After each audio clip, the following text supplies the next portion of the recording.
The film opens with a lively band performance at a charming island cafe aptly named Island. The cafe's owner, a man named Alvarez, holds a deep admiration for Nora, the lead singer of the band. In a bold move, he invites her to share his table and offers sincere compliments on her beauty and singing talent. Alvarez is so captivated by Nora that he extends a generous one-year contract with triple the pay for her to perform at the cafe every Saturday night. Nora, thrilled by the opportunity, eagerly accepts. However, the joy is short-lived when Alvarez, hosting an important guest, orders a glass of wine for Nora. Unfortunately, the bartender's clumsiness results in a wine spill on Nora's dress. While she remains remarkably understanding, Alvarez's reaction is shocking. He ruthlessly takes the life of the bartender right before Nora's eyes, revealing a dark and dangerous side. The story now transitions to Los Angeles, where we meet Mark, the police chief, and his deputy, Phil. They are undercover, posing as shady characters planning dubious transactions at the airport. Things take an unexpected turn when the real criminals arrive.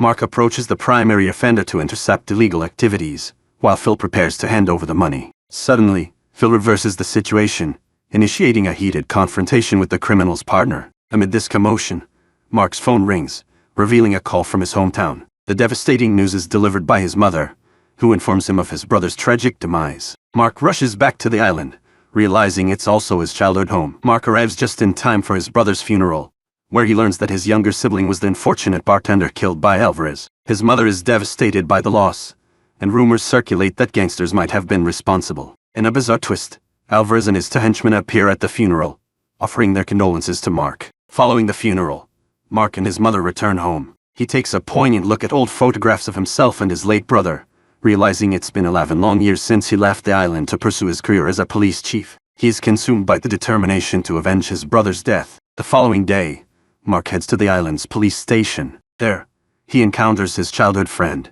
B, who is now the police chief. They exchange condolences, and B pledges to initiate a prompt investigation into the case. Mark inquires about any leads on the identity of the killers. In a surprising twist, Mark crosses paths with Aquila, a martial arts trainer and his ex-girlfriend from years ago. Her joy at reuniting with him after over a decade is palpable. They exchange condolences for Mark's brother's death, and Mark seeks insight into his brother's routines and possible involvement with a gang. Aquila reveals that Alvarez, an American with seemingly innocent cafes, is, in fact, a mafia kingpin involved in illegal arms and goods trade. This revelation stirs Mark's suspicions and prompts him to confront Alvarez. Before leaving, he entrusts Aquila with the safety of his mother, fearful for her well-being. Mark confronts Alvarez at one of his cafes but is initially obstructed by Alvarez's right-hand man. Eventually, Alvarez himself allows Mark to approach. Mark wastes no time and directly questions Alvarez about his brother's murder. Alvarez offers a seemingly plausible alibi, suggesting that outsiders were responsible. However,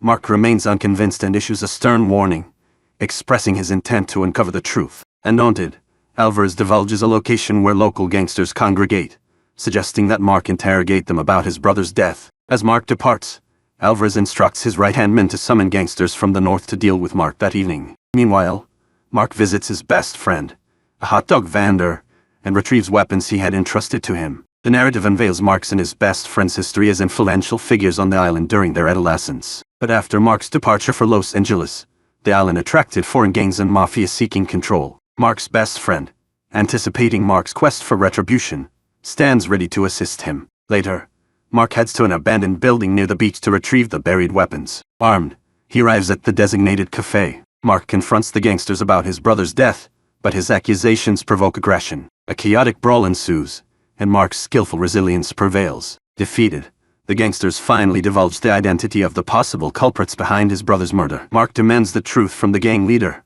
who vehemently denies any involvement in local violence. At that moment, a group of gangsters from the north, acting on Alvarez's orders, bursts in, initiating a shootout. Mark narrowly escapes the gunfire, embarking on a frantic pursuit. He manages to immobilize one of the pursuers and finds a hiding spot, evading the gangsters until they lose track of him. Meanwhile, the gang leader contacts Alvarez, reporting Mark's escape and enraging him. Alvarez commands his gang to eliminate Mark's mother, who they believe is vulnerable at Mark's home. However, upon reaching Mark's house, they mistakenly open fire on a strategically placed pillow, thanks to Aquila's precautionary measures. Mark and Aquila return home to find the situation under control, but Mark can't help but reflect on the close call. Subsequently, Mark and B, the police chief, examine the crime scene. B receives crucial information from an informant about Mark's brother's murder, revealing the existence of a witness, a singer named Nora. Nora is currently residing in a motel near the church. B suggests that Mark speak with Nora to uncover the truth about his brother's killer. The following day,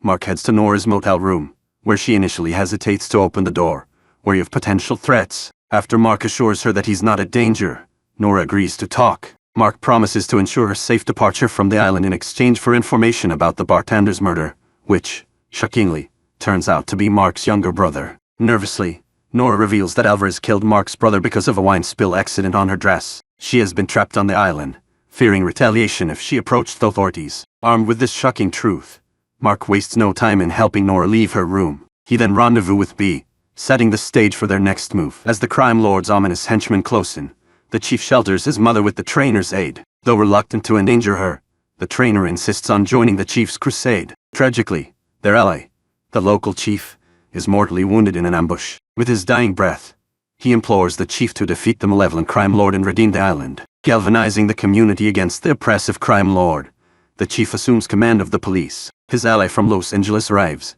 and they scheme to rescue the trainer while the chief meets the crime lord. But the exchange sours, and a climactic duel ensues. With righteousness prevailing, the chief reunites with his love, committing to protect their home as justice is served. In conclusion, spilling a drink, though accidental, may elicit disproportionate retaliation from those hiding sinister secrets. But even the mighty can fall when righteous courage unites against tyranny's encroaching grip. In unity there is strength.